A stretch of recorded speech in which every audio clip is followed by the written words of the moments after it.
Stephanie Mielke here, aka Keto Mom, or often called mom, sis, Steffi, daughter, wife, aunt, and friend. Just like many of you, I carry a lot of titles. My favorite title is mom. I should probably say wife, which takes a lot of my time. But let's be honest, if you want to do something and do it well, you will make the time for it. Commitment is hard because we find ourselves overcommitted, but when you practice prioritizing, you will find out what is actually important and what you can let go. With the Keto Mom podcast, you will learn together how to manage our time, commit to the most important things in life, and I will equip you with the tools you need to feel qualified each step of the way. My name is Stephanie Mielke, and welcome to the Keto Mom Secrets podcast. Hello. Welcome to the Keto Mom page. My name is Stephanie, and I am talking to the person today that is overwhelmed, wants to quit, tired, feel like nothing is working, because those are the people that usually message me. And that was the question I answered this morning was, I'm tired, I'm overwhelmed, I don't know where to get started, I want to lose the weight, I'm frustrated. If any of that is you, I'm about to talk to you. So tell me this, where are you tuning in from? It has been a busy morning in our home. We had a doctor's appointment at 7:40 in the morning. I have been running around the house, and there's just a couple of things of people coming over. We've just got a lot of stuff going on. Don't we all? So as you're tuning in, tell me one thing you're thankful for. Tell me where you're tuning in from. I'm going to talk to the person that's overwhelmed. I'm going to talk to the person that feels like it's never going to happen. I'm going to talk to the person who's like, you want to know what? It's easier being fat, because that's where a lot of people are at. I rhymed. So, all right. Are you ready to get started? And this is what I would do if I was talking to you one-on-one.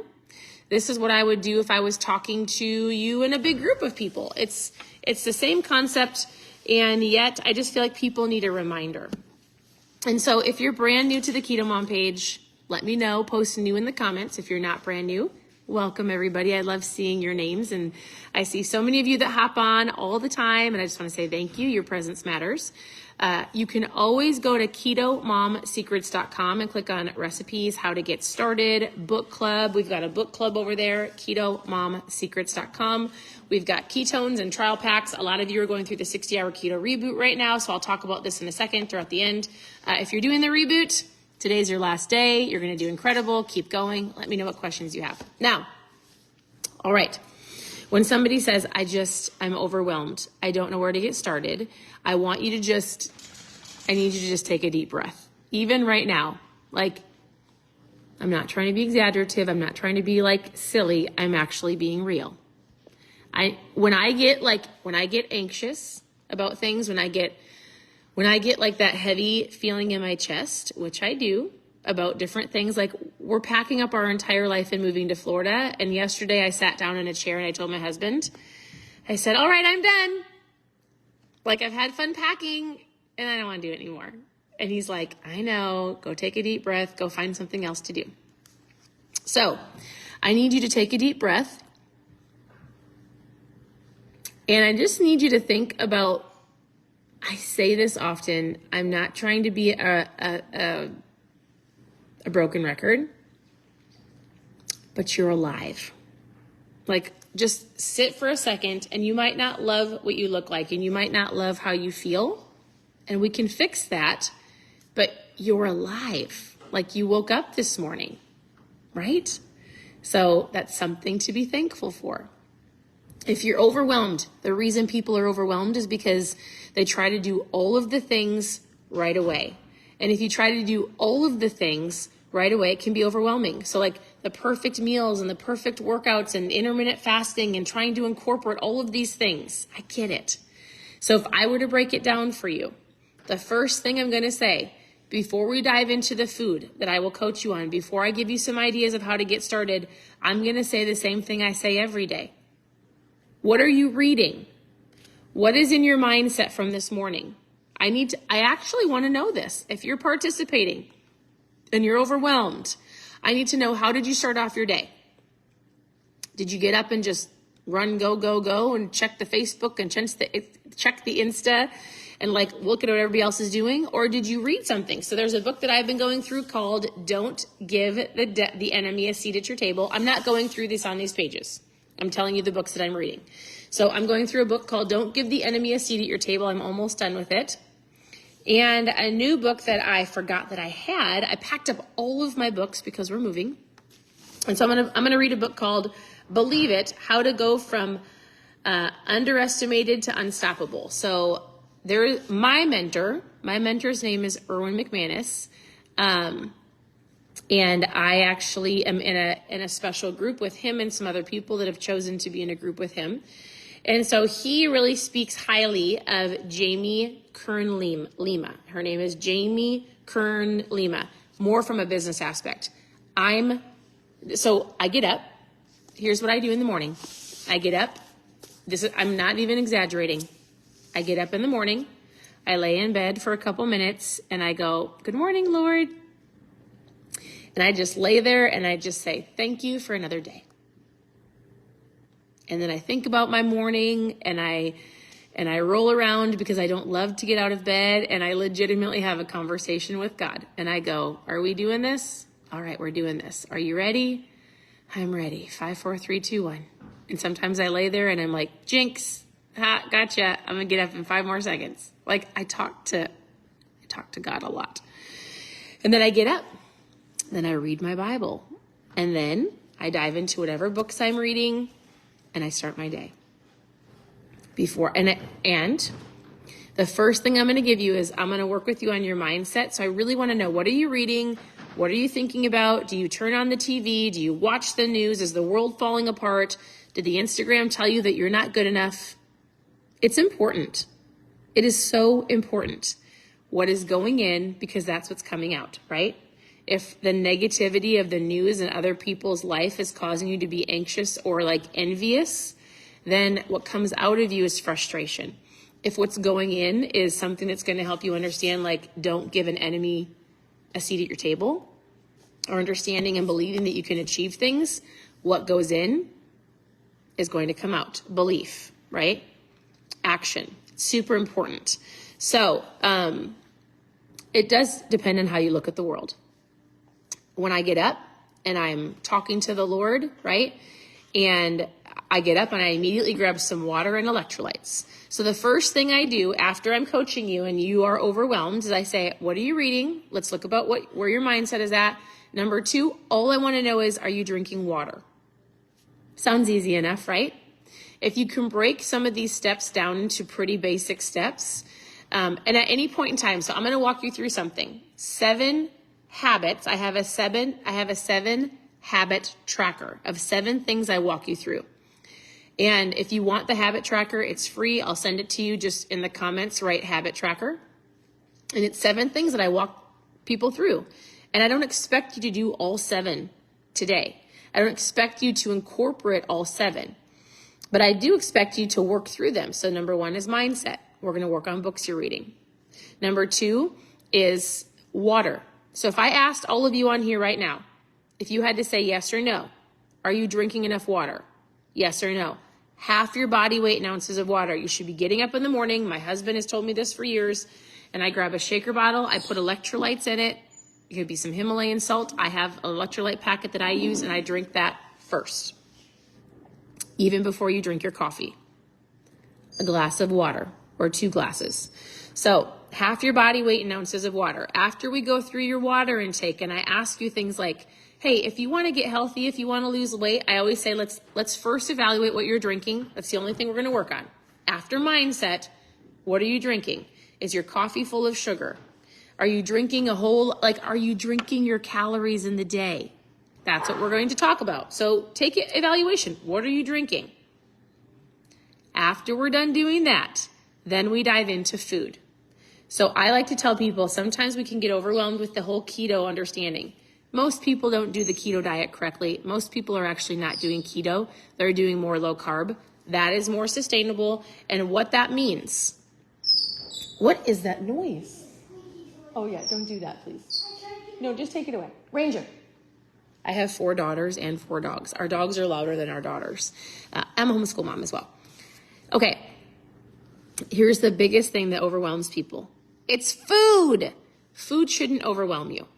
If I were to say, all right, no more watching anybody else on social media, the internet is shut down, you have to get healthy, do you know what to do? Yes, you do. So it is going to be like breakfast, lunch, and dinner. What are my best options? You have a choice every single day. You choose to grab the donut or you choose to go past the drive-thru. You choose to grab the extra large fry or you choose to go home and make your lunch, right? All I want you to think about right now is for your meals. This is what I did for 1 year. When I first started eating better, my husband was doing keto and then he dove into more low carb. I started, just so you know, I started with drinking ketones. I did not start with a diet. If you've never tried ketones, they're incredible. It is my tool of choice. I drink them every single day. It's the only thing that helped me with my energy and my appetite control. If you've never tried them, post trial in the comments and we'll chat. I started with drinking ketones and then, you want to know what I did? I started with one meal at a time. I didn't even think about lunch and dinner. I started with breakfast. I didn't even know about intermittent fasting. We're not going to start with that. Breakfast, I said, all right, I'm going to eat proteins and veggies and salads. I'm going to cut out the sugar. So if the only thing that I walk you through to eat is I want you to eat when you're hungry, not when you're bored. Eat when you're hungry, not because the clock says to eat. And let's just assess how much you're snacking. That's it. So we're not being overwhelmed. What are you drinking? We need to drink more water. And then if you're taking notes, how often am I eating? Am I excessively snacking? And if you just evaluate yourself, do you eat a lot of food at night when you're sitting around on the couch? Let's just look at how much you're eating. I like to say, let's prioritize protein. I'm not talking about keto. People don't do it right and they don't sustain it. I'm talking about something you can do for the rest of your life. So when you pick a meal, think of a protein, think of cutting out the sugar, and if you can come back on the carbs, like take the buns off the burgers, the croutons off the salad. Instead of having toast, have an omelet and some sausage. Does this make sense? So what I did is I wrote down my favorite meals for breakfast. When I felt like I had breakfast under control, I did the same thing for lunch, and I wrote down like lettuce wraps, leftovers, burger with no bun, chicken salad, tuna fish, egg salad, and then for dinner I did the same thing. And I just wrote down 5 meals or 5 options, and I posted it on my refrigerator. Your meals shouldn't overwhelm you if you're thinking proteins, veggies, salad, cut out the sugar, and cut out the bread and the starchy stuff. It doesn't have to be always. We're not going for perfect. We're going for what can be a sustainable lifestyle, because I'm telling you, I have heard more people send me messages going, I've done keto before, I've done it, I've lost all the weight. And then when I reached my goal, I went back to the old way of eating because I thought that would be fine, and I've gained all the weight back. This is not meant for you to only get to the goal and then go back to the old way of living. If you get to the goal and you go back to the old way of living, you're going to have to start over. The point is, we know sugar is terrible. We know it feeds sickness. We know it doesn't make us feel good. We know it's very addictive. I also understand that we live in a world where there's birthday parties and graduation parties and holidays and celebrations. So what if you said, you want to know what? I'm going to really do the best I can Monday through Friday. And what if Monday through Friday we work on your water, you drink whatever keeps you on track, I drink ketones. What if we talk about eventually intermittent fasting and you really hone in on Monday through Friday and you know you're going to go to a birthday party on Saturday and you might enjoy a piece of cake, but you're not going to beat yourself up. And you're going to, maybe there's a potluck at church on Sunday and you're like, I'm not going to go crazy, but I might have some hot dish, right? You've got to be able to live within the world, but be able to sustain a healthy lifestyle, choosing things. Sometimes you have to be a little bit more strict in the beginning. I get it. Cutting out the cravings. But I want you to understand it's one meal at a time, one day at a time. And the biggest thing with food is the amount you're eating. So after we talk about mindset and after we talk about how much water you're drinking, the biggest thing I'm going to say is I just want you to be aware of how often you're eating. Most people overeat. They overeat good food. They're excessively eating too much. But if you eat meals and you're not a big snacker, guess what? You're going to be okay. And then after number 4, we talk about intermittent fasting. When you're ready, all I want to do is narrow the window of time you're eating, not to take anything away from you, but to give you an awareness how often you're eating. So like if you can push your breakfast into lunch, basically here, I want you to do something for me today. Go Google intermittent fasting. Just Google the benefits. There's a lot of things I can't talk about because I'm not a doctor. There's incredible benefits to it. You stop eating after dinner, you go to the next day lunch, and you eat within a window of time. And all it's going to do is help you eat less, right? It stops the excess snacking after dinner. Once dinner is done, here's something you can really work on. Once dinner is done, shut out the kitchen lights. You don't need to sit on the couch. You don't need to be snacking, eating popcorn while you're watching a movie. Most people eat in excess of 15% more calories in food after 9 o'clock at night. So people will say to me, I don't know why I'm gaining weight, or I don't know why I'm not losing weight. And I'm like, are you a snacker? Like, especially at night. Yeah, but it's a healthy snack. I'm like, listen, it's still more food than your body needs. So once we talk about mindset and water and getting better meal options, not perfect, we dive into intermittent fasting. Lisa says that's her problem. It's most people's problem. It's the excess food everywhere they go, whether it's at their work environment or at parties or in their home or after dinner. Like, it's just the amount of food. So if you can just ask yourself before you choose something and go, am I hungry or am I bored? Am I hungry? I'll give you an example. My husband was eating lunch yesterday and he ate some leftovers. We had some leftover hot dogs. And then he saw some leftover taco stuff and he already ate his meal. And so he was like, I didn't know we had this leftovers. And he went to scoop some up and put it on his plate. And me being a supportive wife, I said, hey, babe. I was looking at him right in the kitchen. I said, are you hungry? And he's like, well, no, I just really like this. And I said, but are you hungry? And he goes, no. And then he kind of pouted and he goes, no, but I like it. And I said, I know. But your goal, you wanted to lose a little bit of weight. Do you need to eat that? I said, you just ate lunch. And my husband and I can talk to each other like this. Don't try to do that if you're not the coach to your spouse. My husband has given me full permission to help him. And I go, put it down. And he's like, you're right. I'm not hungry. What if somebody was following you around and slapping your hand every time you were going to eat something and go, are you hungry or are you bored? You're going to have to slap your own hand. Are you hungry or are you just eating because it's in front of you? The food was sitting on the counter and he's like, but that looks so good. And I'm like, you don't need it. And he's like, you're right. He sat down and he's like this. Oh, fine. All right. So mindset's important. What are you drinking is important. Oh, these flies are terrible. Your food, intermittent fasting is powerful. Then I dive into, if you can move your body, great, go for a walk. What are you doing to move your body? Do you work out? What does that look like? So I work with you, but I'm going to say go for a walk.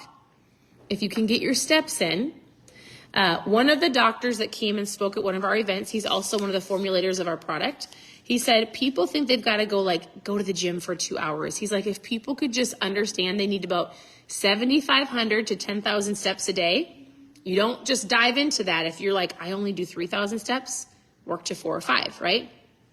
But if you can get 7,500 steps or to 10,000, that in itself is incredible for you. Are you walking, moving your body? After we talk about all of that, we dive into, I know I missed a step because I have this in my 7-day habit tracker. I wish I had it in front of me. So we talked about water intake, mindset, food, intermittent fasting, moving your body. Well, I know the last one, but for some reason I'm missing one. I have a tracker and I'll talk to you about it. If you want that tracker, post habit tracker in the comments. The last one I talk about is celebrating. I need you to fall in love with the process on the way to the goal. If you don't love the process, and the process is what I'm walking you through right now, drinking your water, moving your body, intermittent fasting, eventually, working on your meals. All of those things are the process, and people don't love the process because the process takes time. It's one meal at a time, one day at a time. Lulu, stop it. No. It's you guys, ketones was one of them. I just skipped over that. But that is, I always say, listen, if you want something to help you, Ketones, like this is my fuel of choice. You drink coffee or you drink other things, I'm telling you, these are incredible. If you want help with energy and focus and appetite control, if you want a tool, and I've got some trial packs, post trial in the comments. I'm not going to just send you a link. I want you to understand how they work. So I'll send you some science behind them. If you've never tried them, I'm pretty sure we're going to have a big sale coming up tomorrow.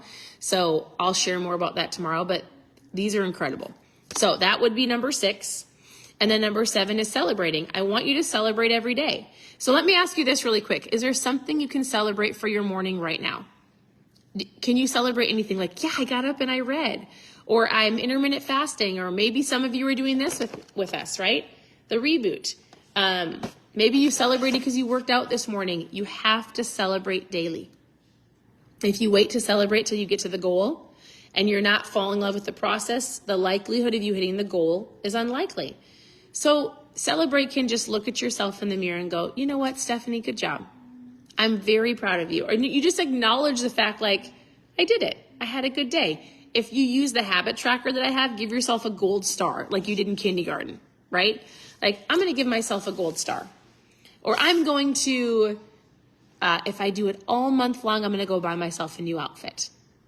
If I do this, my husband and I are going to go on a date. We're going to go to a movie that we've been wanting to see. You don't need to celebrate with food, although you can go out for dinner. But in general, those are the 7 steps. Like if you just visually write things down, you shouldn't be overwhelmed. Don't quit. You're not failing. Well, the only way you fail is if you quit. And if you're overwhelmed and you're tired, take that habit tracker and work on one thing for the next week. 1. I'm going to work on just my water intake. And then when you feel like, okay, I've got my shaker bottle, I'm drinking my water, then we'll dive into eating food, eating better, right? When you do that, then we'll dive into intermittent fasting. I would actually start with this. This is how I started 8 years ago. And I didn't do anything else because this helped me feel amazing to do all of those things. But in general, I'll send you the habit tracker. You can print it out, give yourself a gold star, give yourself a check mark. Celebrate daily so that you keep going. You don't need to be overwhelmed. When you're overwhelmed, take a step back, take a breather, go for a walk. If you're frustrated with the food in front of you, like, what is a better option? Doesn't have to be perfect. And know that you are worth it. You cannot give to other people in your family or other people around you if you don't feel good. Your health is everything. And if you don't feel good and you're not taking care of yourself, you can't pour into other people, and you're more likely to fight with others, get frustrated, bark at them, yell at them, because if you don't feel good, it comes out of you. People know that, right? Take some time, focus on you, one step at a time. So yes, all of you that are saying habit tracker below, I'll send that to you. Print it out, put it on your refrigerator. You set yourself up for success, and one step at a time. You're not going to hit your goal overnight. You didn't get here overnight. You didn't gain all of the weight overnight. It has been accumulated over years. So give yourself a year. I know you don't like that, but if you gave yourself a solid year to feel better, then the rest of your years, you'll feel amazing. Is it hard? Yes. Is it hard being overweight? Yes. So put in the work now so that you feel better later. I'm always here to help. You can go to ketomomsecrets.com, click on recipes, how to get started, send me a message, ask questions below, go drink some ketones. I'll let you know when the sale drops for the end of the month because you're going to want to grab some. And for those of you who are doing the reboot, continue to tune in, reach out with questions. This is super helpful. Thank you for tuning in. And I can't read all of the comments because it's going too fast, but I'll come back and send you guys a message. So thank you for tuning in. I hope you have a wonderful morning. I'm always here to help, and we'll talk to you soon. Bye.